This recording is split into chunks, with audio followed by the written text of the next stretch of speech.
നമസ്കാരം. വീണ്ടും അന്വേഷണ ഉദ്യോഗസ്ഥർക്ക് മുന്നിൽ ഹാജരായിരിക്കുകയാണ് രാഹുൽ മാങ്കുടത്തിൽ MLA.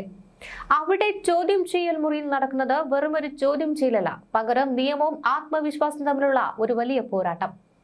തന്റെ ഫോൺ പരിശോധിക്കണമെന്ന പോലീസിന്റെ ആവശ്യത്തിന് യുവനേതാവ് രാഹുൽ മാങ്കുടത്തിൽ നൽകിയ മറുപടി കേട്ട് ഉദ്യോഗസ്ഥർ പോലും പകച്ചുപോയിരിക്കുകയാണ്. പാസ്വേഡ് തരാം, പക്ഷേ പരിശോധന അത് തന്റെ മുന്നിൽ മതി. ഈ ഒരൊറ്റ വാചകത്തിൽ രാഹുൽ പോലീസിനെ പ്രതിരോധത്തിലാക്കി. ഡിജിറ്റൽ തെളിവുകൾ ശേഖരിക്കുക എന്ന പേരിൽ രാഹുലിന്റെ ഫോൺ പിടിച്ചെടുക്കുവാനായിരുന്നു പോലീസിന്റെ ആദ്യ നീക്കം. ഫോൺ അൺലോക്ക് ചെയ്യുവാൻ പാസ്വേഡ് വേണമെന്ന് ഉദ്യോഗസ്ഥർ ആവശ്യപ്പെടുന്നു. സാധാരണഗതിയിൽ ഏതൊരു പ്രതിയും ഒന്നുകിൽ പാസ്വേഡ് നിഷേധിക്കും, അല്ലെങ്കിൽ ഭയപ്പെട്ട് നൽകും. എന്നാൽ ഇവിടെ കണ്ടത് മറ്റൊന്നാണ്. അന്വേഷണ സംഘം ആവശ്യപ്പെടുകയാണ്, രാഹുൽ ഈ ഫോണിന്റെ പാസ്വേഡ് തരണം, ഞങ്ങൾക്ക് ഇത് ഫോറൻസിക് പരിശോധനയ്ക്ക് അയക്കണം. എന്നാൽ പാസ്വേഡ് തരുന്നതിന് തനിക്ക് തടസ്സമില്ല, പക്ഷെ ഒരു നിബന്ധനയുണ്ട്. നിങ്ങൾ ഇത് എപ്പോൾ പരിശോധിച്ചാലും അത് എന്റെ കൺമുന്നിൽ വെച്ചായിരിക്കണം. ഈ ഒരൊറ്റ നിബന്ധനയിൽ പോലീസ് കുഴങ്ങി. എന്തുകൊണ്ടാണ് രാഹുൽ ഇങ്ങനെയൊരു നിലപാടെടുത്തത്? അതിന് പിന്നിൽ വ്യക്തമായ രാഷ്ട്രീയവും നിയമപരവുമായ കാരണങ്ങളുണ്ട്. തന്റെ അസാന്നിധ്യത്തിൽ ഫോണിൽ ഇല്ലാത്ത തെളിവുകൾ തിരികെ കയറ്റുവാൻ സാധ്യതയുണ്ട് എന്നാണ് രാഹുൽ തുറന്നടിച്ചത്. എന്റെ ഫോണിൽ എനിക്ക് ഒളിച്ചു വെക്കുവാൻ ഒന്നുമില്ല, എന്നാൽ പോലീസിനെ കള്ളക്കളിക്ക് നിന്നുകൊടുക്കുവാൻ എന്നെ കിട്ടില്ല.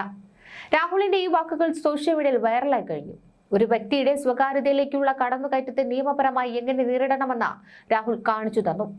സാധാരണക്കാരെ പാസ്വേഡ് ചോദിച്ച് ഭീഷണിപ്പെടുത്തുന്ന പോലീസിന് നിയമം അറിയാവുന്ന ഒരു യുവനേതാവ് മുന്നിലിരുന്നപ്പോൾ വിയർക്കേണ്ടി വന്നു. ഇപ്പോൾ പന്ത് പോലീസിന്റെ കോർട്ടിലാണ്. പ്രതിയുടെ സാന്നിധ്യത്തിൽ മാത്രമേ ഫോൺ തുറക്കാവൂ എന്ന് കോടതി നിരീക്ഷിച്ചാൽ അത് പോലീസിന് വലിയ തിരിച്ചടിയാകും. ഫോൺ ബലമായി തുറക്കാൻ ശ്രമിച്ചാൽ അത് മനുഷ്യാവകാശ ലംഘനമായി മാറും. അതുകൊണ്ട് തന്നെ രാഹുലിന്റെ നിബന്ധന അംഗീകരിക്കണോ അതോ കൂടുതൽ നിയമോപദേശം തേടണോ എന്ന ആശയക്കുഴപ്പത്തിലാണ് ഉന്നത ഉദ്യോഗസ്ഥർ. ഈ റിപ്പോർട്ടുകൾ പുറത്തു വന്നതോടെ യൂത്ത് കോൺഗ്രസ് അണികൾക്കിടയിൽ വലിയ ആവേശമാണ്. സർക്കാർ സംവിധാനങ്ങളെ വീക്ഷിച്ച് രാഹുലിനെ ഒതുക്കുവാൻ നോക്കുന്നവർക്കുള്ള മറുപടിയാണിതെന്ന് അവർ പറയുന്നു. വേട്ടയാടാൻ നോക്കുന്നവർക്ക് മുന്നിൽ തലകുനിക്കാത്ത നേതാവെന്ന പരിവേഷം ഇതിനോടകം തന്നെ രാഹുലിന് ലഭിച്ചു കഴിഞ്ഞു. രാഹുൽ മാങ്കൂട്ടത്തിൽ ഉയർത്തിയ ഈ വെല്ലുവിളി വെറുമൊരു വാഗ്വാദമല്ല, മറിച്ച് ഭരണകൂടത്തുള്ള ഒരു രാഷ്ട്രീയ നിലപാടാണ്. പോലീസ് ഇനി എന്ത് നിലപാടെടുക്കും? കോടതി ഈ വിഷയത്തിൽ എങ്ങനെ ഇടപെടും? കേരള രാഷ്ട്രീയം വരും ദിവസങ്ങളിൽ ഈ ഫോൺ പരിശോധനയെ ചൊല്ലി കൂടുതൽ ചൂടുപിടിക്കുമെന്നത് ഉറപ്പാണ്. രാഹുലിന്റെ ഈ ഒരു ആത്മവിശ്വാസം ഇന്നോ ഇന്നലെയോ തുടങ്ങിയതല്ല. പത്തനംതിട്ട അടൂർ സ്വദേശിയായ രാഹുൽ മാങ്കൂട്ടത്തിൽ KSU കാലഘട്ടം മുതൽക്കേ മികച്ച പ്രാസംഗികനും സമരമുഖങ്ങളിലെ സജീവ സാന്നിധ്യവുമായിരുന്നു. സെന്റ് സ്റ്റീഫൻസ് കോളേജിലെ പഠനകാലം അദ്ദേഹത്തിന്റെ രാഷ്ട്രീയ കാഴ്ചപ്പാടുകളെ കൂടുതൽ മൂർച്ചയുള്ളതാക്കി. ചാനൽ ചർച്ചകളിൽ കോൺഗ്രസിന്റെ ശക്തമായ ശബ്ദമായി മാറിയ രാഹുൽ ചുരുങ്ങിയ കാലം കൊണ്ട് ഷാഫി പറമ്പിലെ പിൻഗാമിയ യൂത്ത് കോൺഗ്രസിന്റെ അമരത്തെത്തി. പാലക്കാട് ഉപതെരഞ്ഞെടുപ്പിലെ ഉജ്ജ്വല വിജയത്തോടെ കേരള രാഷ്ട്രീയത്തിലെ യുവതുർക്കി എന്ന പേര് രാഹുൽ ഉറപ്പിച്ചു. ഈ രാഷ്ട്രീയ വളർച്ചയും നിയമങ്ങളിലുള്ള അറിവുമാണ് ഇപ്പോൾ ചോദ്യം ചെയ്യൽ മുറിയിൽ പോലീസിനെ വിയർപ്പിക്കുവാൻ അദ്ദേഹത്തിന് കരുത്താവുന്നത്. മൂന്നാം കേസിൽ ജാമ്യം കിട്ടിയ ശേഷം രാഹുൽ ആദ്യമായി സംസാരിച്ചത് സ്വകാര്യ മാധ്യമത്തിന് നൽകിയ അഭിമുഖത്തിലായിരുന്നു. അന്ന് ഹാഷ്മിയുടെ ചോദ്യങ്ങൾക്ക് മുന്നിൽ ഇരുന്നു കൊണ്ട് രാഹുൽ മാങ്കൂട്ടത്തിൽ ഒരു കാര്യം തറപ്പിച്ചു പറഞ്ഞു. എന്റെ ഫോൺ പരിശോധിക്കണമെങ്കിൽ എടുത്തോളൂ, എനിക്ക് ഒളിക്കുവാൻ ഒന്നുമില്ല. നാളുകൾക്കിപ്പുറം പോലീസ് ചോദ്യം ചെയ്യൽ മുറിയിൽ അതേ രാഹുൽ മാങ്കൂട്ടത്തിൽ ഇരിക്കുന്നു. പക്ഷെ അവിടെയും രാഹുൽ പതറിയില്ല. ഫോൺ പരിശോധിച്ചോളൂ, പക്ഷെ എന്റെ കൺമുന്നിൽ വെച്ച് മാത്രം. അന്ന് ഹാഷ്മിയോട് പറഞ്ഞ ആ ആത്മവിശ്വാസം ഇന്ന് പോലീസിന് മുന്നിൽ വലിയ തലവേദനയായിരിക്കുകയാണ്. അന്നത്തെ ആ ചർച്ചയിൽ രാഹുലിനെ കുടുക്കുവാൻ ഹാഷ്മി പല ചോദ്യങ്ങളും പറഞ്ഞു. ഡിജിറ്റൽ തെളിവുകളെക്കുറിച്ചും ഫോൺ സംഭാഷണങ്ങളെക്കുറിച്ചും ഉയർന്ന ചോദ്യങ്ങൾക്ക് രാഹുൽ നൽകിയ മറുപടി അക്ഷരാർത്ഥത്തിൽ ഒരു വെല്ലുവിളിയാണ്. നിങ്ങൾക്ക് സംശയമുണ്ടോ എങ്കിൽ എന്റെ ഫോൺ ഇപ്പോൾ തന്നെ പരിശോധിക്കാമെന്നായിരുന്നു രാഹുലിന്റെ ലൈൻ. അന്ന് ആ വാക്കുകൾ കേട്ടവർ വിചാരിച്ചു ഇത് വെറുമൊരു രാഷ്ട്രീയ പ്രസംഗമാണെന്ന്. എന്നാൽ ഇന്ന് അന്വേഷണ ഉദ്യോഗസ്ഥർക്ക് മുന്നിൽ അതേ വാക്കുകൾ രാഹുൽ പ്രവൃത്തിപഥത്തിൽ കൊണ്ടുവരികയാണ്.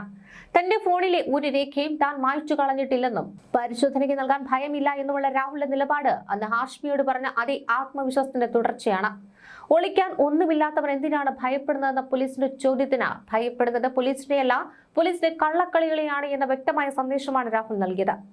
ഹാഷ്മിയുമായുള്ള അഭിമുഖം മുതൽ ഇന്നത്തെ പോലീസ് ചോദ്യം ചെയ്യൽ വരെ രാഹുൽ പുലർത്തുന്ന ഈ സുതാര്യത സർക്കാരിനെയാണ് ഇപ്പോൾ വെട്ടിലാക്കുന്നത്. ഡിജിറ്റൽ തെളിവുകൾ പ്ലാൻ ചെയ്യുവാനുള്ള സാധ്യത നിലനിൽക്കെ രാഹുലിന്റെ ഈ ഡിമാൻഡ് അംഗീകരിക്കുകയല്ലാതെ പോലീസിന് മറ്റു വഴികളില്ലാതെ വരുന്നു. അന്ന് ഹാഷ്മിക്ക് മുന്നിൽ പറഞ്ഞ വാക്കുമാറ്റാത്ത നേതാവ് എന്ന പരിവേഷമാണ് ഇപ്പോൾ സൈബർ ഇടങ്ങളിൽ രാഹുലിന് ലഭിക്കുന്നത്. അന്ന് പറഞ്ഞത് ഇന്നും മാറ്റമില്ലാതെ ആവർത്തിക്കുന്നുവെന്ന പ്രവർത്തകർ അഭിമാനത്തോടെ സോഷ്യൽ മീഡിയയിൽ കുറിക്കുന്നു. പോലീസിന്റെ വേട്ടയാടലിന് മുന്നിൽ പതറാത്ത ഈ പോരാട്ടം യൂത്ത് കോൺഗ്രസ് അണികൾക്ക് നൽകുന്ന ഊർജം ചെറുതല്ല. ഹാഷ്മിയോട് അന്ന് പറഞ്ഞ ആത്മവിശ്വാസം ഇന്നൊരു കവചമായി രാഹുലിനൊപ്പമുണ്ട്. പോലീസിന്റെ ഏതു നീക്കത്തെ നിയമപരമായി നേരിടാൻ തയ്യാറാണെന്ന് തെളിയിച്ചിരിക്കുകയാണ് പാലക്കാട് MLA. ഹൈക്കോടതി നിർദ്ദേശപ്രകാരമാണ് രാഹുൽ അന്വേഷണ ഉദ്യോഗസ്ഥർക്ക് മുന്നിൽ ഹാജരായത്. എന്നാൽ രാഷ്ട്രീയ പകപോക്കലിന് തന്റെ ഫോൺ വിട്ടു നൽകില്ലെന്ന ഉറച്ച നിലപാടിലാണ് രാഹുൽ. മണിക്കൂറുകളോളം നീണ്ട മാരത്തൺ ചോദ്യം ചെയ്യൽ. രാവിലെ മുതൽ വൈകിട്ട് 4 മണി വരെ ക്രൈംബ്രാഞ്ച് ഉദ്യോഗസ്ഥർ ചോദ്യങ്ങൾ കൊണ്ട് രാഹുലിനെ വളഞ്ഞു. ഒടുവിൽ വൈദ്യപരിശോധന കഴിഞ്ഞ് അദ്ദേഹം പുറത്തേക്ക് വരുമ്പോൾ എതിരാളികൾ പ്രചരിപ്പിക്കുന്നതൊന്നാണ്: രാഹുൽ സഹകരിക്കുന്നില്ല.